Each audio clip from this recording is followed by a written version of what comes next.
This is the Solar A1.7C. Now you might be asking yourself, what's the deal?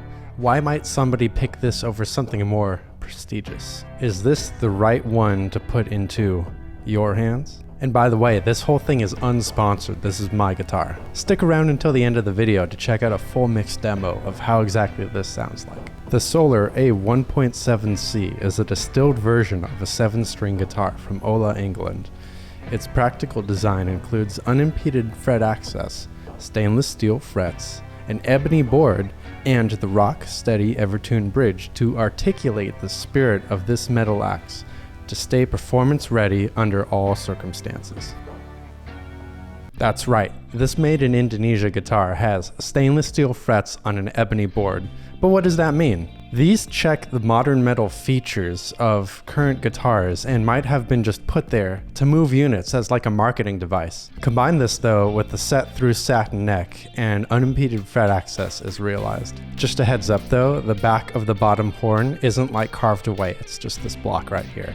So if you are doing the super shredder thing down up on the high frets, then the back of your hand can hit against that, although it is a deep cutaway. So the neck is a comfortable compromise of thinness, but also like a nice kind of rounded, kind of thin C-shaped profile. I would say modern C, but every manufacturer is using the term modern C, so who knows what that means. But it's thin enough for the thumb behind the neck style playing. It's thick enough for the thumb over the neck style playing. In general, it's a pretty comfy 7-string. You know, a lot of brands I notice that they just take their thinnest, flattest neck and they just kind of spread it out. They kind of stretch it out. And that kind of feels weird to me personally. You know, if you like the super like flat, almost rectangular kind of profile and you're playing those guitars, you know, power to you if that works. That's perfect. These are just tools for us to use. For me personally, this Solar profile of neck just fits my hand really well. The locking tuners help pretty nicely for string changes and to prevent strings slipping. You know, it has the Evertune, but the Evertune is basically tension based. So if you're in the bend zone and the string tension suddenly changes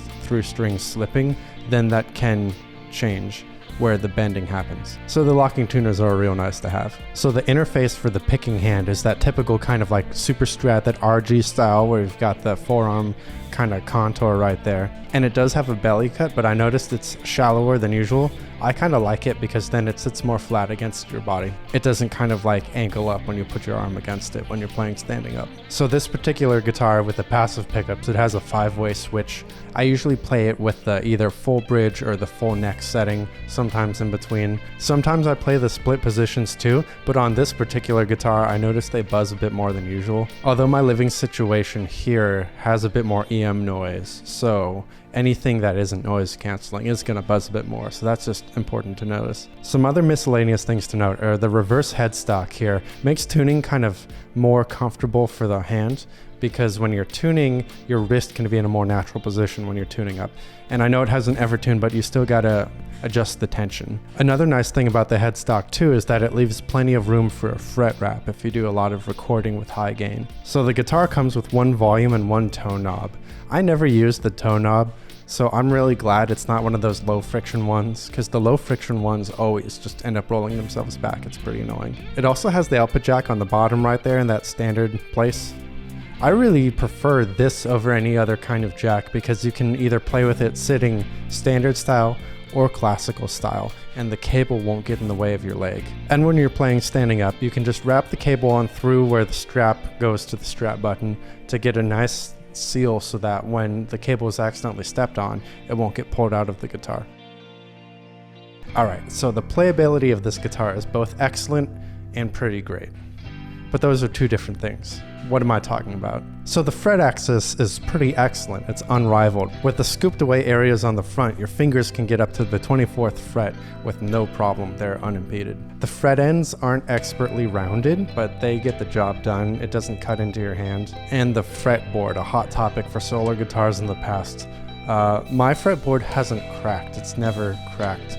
I oil my fretboards about every 6 months or so, and they've been just fine. I haven't noticed any cracks or breaking or separation. And this is with all the solar guitars I've had, because this is not my first solar guitar. So then why only pretty good? right? This sounds all excellent. This sounds perfect. And on paper, this is perfect. But there's also the question of build quality too. Like, why are made in Japan guitars or made in USA guitars, etc., custom shop guitars, why are those so expensive? Well, it comes down to, I think, the quality of materials, the craftsmanship, etc., the components they're putting in there. Indonesian guitars have come a long way since I started playing back in the mid-2000s. They used to be not so great at best, but they've come leaps and bounds since then. They're putting more and more advanced features on them, and they're playing better and better than ever. But there's the question of, well, how does it compare to a guitar made in a more, I guess, prestigious facility, like a made in Japan guitar? You know, they're using better woods there, they're paying more attention when they build it. You can get a workhorse of a guitar that's made in Indonesia that will last you for many years. And of course, for made in Japan guitars, made in America guitars, you can get some defects here and there too. The world isn't like a perfect place. But there's no denying the power of the build quality, the power of the materials used, the power of better like electronics. They'll buzz less, they'll be better shielded, they're gonna sound just a little bit better, maybe. It's all subjective. And like the better quality woods for the necks, so they're gonna play a bit better, they're gonna stay in place a bit longer. The bridges will be made of better materials, they won't be like softer metals that'll just stop going back into place if it's a floating bridge. There'll be more attention paid to where the hands interface with the guitar, there'll be less sharp edges in general. Even setups can be more effective. Like, I've been doing my own guitar setup since I started playing, and I've noticed that the higher priced guitar, the more the guitar will positively react to when you're trying to set it up. I've been able to get lower action in like the made in Japan stuff versus the made in Indonesia Solars. That's just been how it is. I've gotten like good enough action, it's fine. It's plenty fast and plenty playable, but I've been able to get just better action in general on the higher tier stuff. Of course, with the higher tier stuff, it is more expensive. It comes at a cost. You know, whether a guitar is $400 or $4,000, if you're playing live, if you're playing it a lot, it's gonna get all banged up and dinged. You know, it might get dropped at the venue, you might accidentally drop it on your table or the floor at home, and then it doesn't matter how expensive it was, it's still gonna get scratched, some of the paint is gonna peel off. So you really gotta factor that in. Like, it comes down to a balance between playability versus a good value. Like, what are you gonna be less sad about when it does inevitably get a ding on it? Or like when the bass player decides to plant their headstock right into the body. So for me, the Solar guitars are fitting that nice kind of middle ground, where it's like the quality is good enough and it's not too expensive, where you're not gonna cry too much if it does get all dinged up. And for me, this is especially true for the 1 series because it has the Evertune bridge.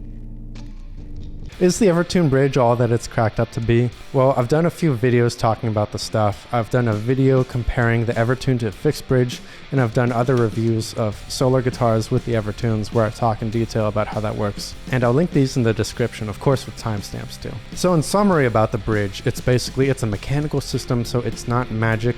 It does eventually drift out of tune, so you do gotta check it. But it does work as advertised, and it does save you a lot of time. You don't have to worry about tuning between every take or every few minutes. Like, it'll last you several hours to a full session, maybe a few sessions. If you want to pick up a guitar and just jam, it'll be in tune. You can even set them up to be in the bend zone too.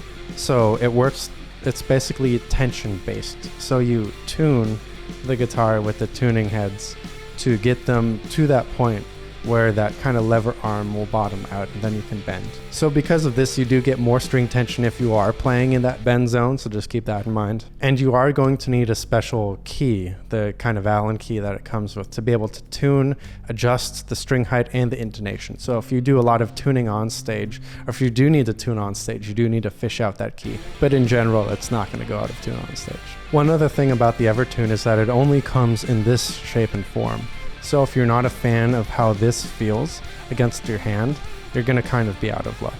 Personally, I'm okay with it, I like it, and I really appreciate the time it's saved for me. So I like it, but if this isn't quite for you, this form factor doesn't feel good, you know, that's perfectly fine.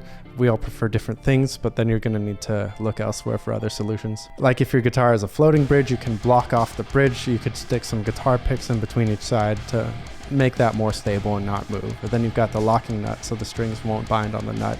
Or if you have like a typical fixed bridge, then just make sure the guitar nut is lubricated. You know, you could take some mechanical pencil lead, put that in there. There are some other lubrication products out there too that I haven't used because the pencil lead trick has worked for me. So give it to me straight, Doc. Is it any good? Is it worth it? Well, yes it is. I'm a fan of it. Obviously I bought it, so I'm a little biased on that part, but I do like it. It's nice and comfortable. It's all day playable. It sounds good. I'm a fan of the pickups personally, the stock pickups. They work just fine. And it has all the features that I'm looking for. In fact, I bought it to replace a more expensive guitar, a Japanese Ibanez Prestige RGD. It comes down to the neck profile, how it fits into my hand. The Ibanez, it was too flat and thin. For my hands, it just wasn't doing it for me. It was very uncomfortable for me. So this more kind of rounded, like thin, but still kind of C-shaped, really was more comfortable. And that's what it came down to. So even though it's just a slight little bit harder to play because it doesn't have that Japanese quality, it's still a very playable, very nice instrument. So if you're looking for kind of like a workhorse guitar that's going to be in tune for recording sessions or for live environments, you're not looking to spend too much money, but you've got some money in the bank, and you're looking for, the stainless steel frets, you're looking for the ebony fretboard, you're looking for the sharp double cutaway metal look, then this guitar is going to be for you. Some alternatives might be like the ESPs. I know they've been putting some Evertunes on their LTDs, and depending on what country you're in, like if you're in the USA, it's going to be easier to find an ESP and LTD than it is going to be to find a Solar. So then you can try those out. You might be able to find one with an Evertune, although they might be kind of rare. I haven't seen one in the wild yet. And then if you're looking for something fancy with higher quality, of course there's the ESP, the E2. If you are looking for like a thin, flat profile, of course you can go with Ibanez. Ibanez has even put an Evertune on one of their Prestige guitars too. So as time goes on, it's going to be easier and easier to find one of those if that's what you're looking for. Alright, so next is the full mix demo, but be sure to subscribe and like and all the YouTube stuff. You know the drill. Did I answer your questions? Do you have any comments or other thoughts? Please leave them in the comment section down below.